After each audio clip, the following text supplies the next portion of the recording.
Okay darling, kumekucha na mvua yetu ya Dar es Salaam. Nawashukuru wote. Jamani, jana nipata viewers wengi, sijategemea. Kumbe mnapenda ya mambo ya kupendeza pendeza, yani ndio mnapenda. I should open a shop.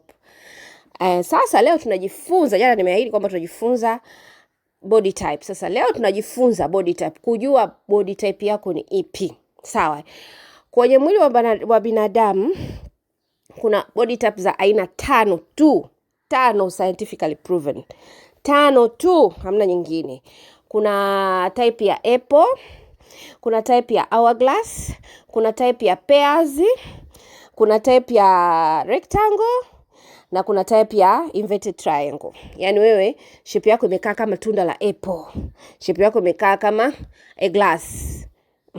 Shape yako imekaa kama pears. Unajua pears zinavyokaa shape yake. Ndo shape ya mwili wako. Au imekaa kama triangle, inverted triangle. Hizi triangle tunasoma darasani. Triangle, sio kwa Kiswahili triangle inaitwaje? Pembe tatu. Sawa, kama sambusa. Yaani mwili wako kama sambusa. Alafu mwingine kwa kama triangle, kama box. Watu wana miili kama box. Sasa jinsi ya kujua wewe unaangukia wapi, njoo hapa nikusaidie. Subscribe, like, share kwa wengine. Najua mnapenda kazi zangu, na mje mjifunze. Darasa linanoga, limeanza Jumatatu tarehe 10 la feminine. Ni shilingi 50,000 kwa mwezi. Elimu sawa na bure. Utajifunza vingi, utatoka utakuwa freed. Okay, tunaanza na asubuhi ya leo. Shape ya apple. Utajuaje shape ya apple? Wewe ni wa shape ya apple? Sawa. Okay, kwa wale ambao wana body type ya apple, shape ya apple, utachukua tape measure yako.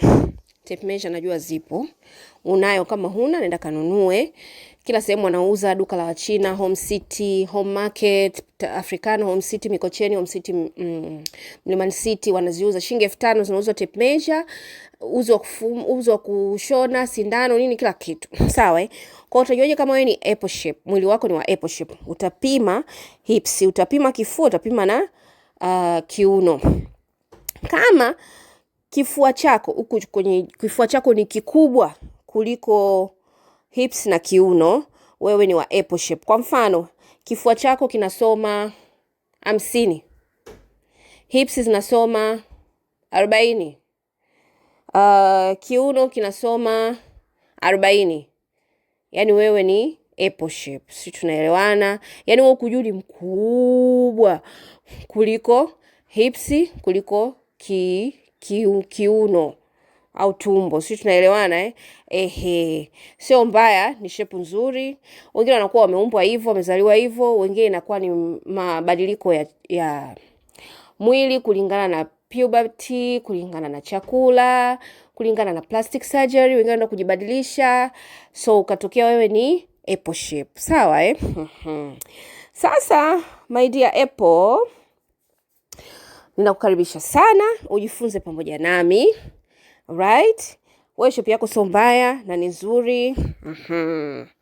Anayefuata, mwenye shape ya hourglass, huyu shape yake inakuwa ni hipsi.